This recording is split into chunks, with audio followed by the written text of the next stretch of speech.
Good morning, John. I hope that you won't mind if I address my video blog today to someone besides you. And that person is the guy who called me a pussy the other day. Hello, guy who called me a pussy the other day, how you doing? So last week as I was riding my bike down a fairly busy street, I was thinking about work, and I was thinking about friends, and I was thinking a little bit about making sure I wouldn't get hit by any cars. Bicyclists on roads are very vulnerable, and traffic law and common sense dictate that we travel with the flow of traffic. And so when cars are coming from behind us, we can't see them. What we're doing is trusting that they will not use the power that they have to grind our pelvises into dust inside of our body. Yes, it is totally possible that anybody in a car could do that to a biker if they wanted to, but we are trusting that you don't want to. As well as being an act of trust, it's also an act of bravery. I am not so afraid of death that I will not ride my bike on beautiful days just because there is a small chance that my brain will exit its skull because someone has a very pressing text message and they're not paying attention to the road. That was not directed at the guy who called me a pussy. That was directed at everyone! Now back to the person who called me a pussy. I'm not sure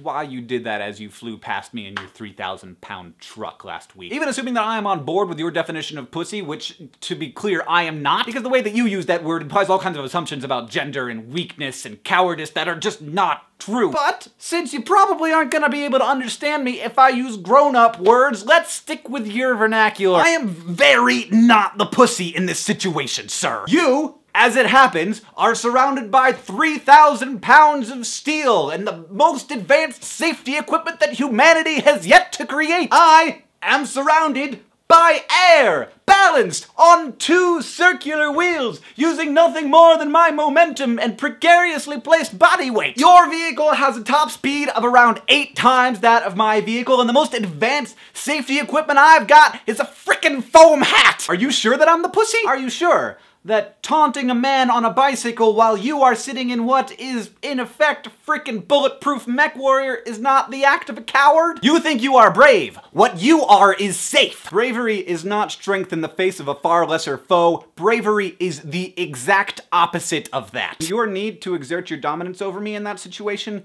is, in fact, an indication of really severe cowardice. Unless this is some kind of bizarre experiment in irony that I don't quite get, it must be really hard for you to live your life as that much of a coward. So for that, I'm sorry, you have my pity. In fact, I want to make that very clear.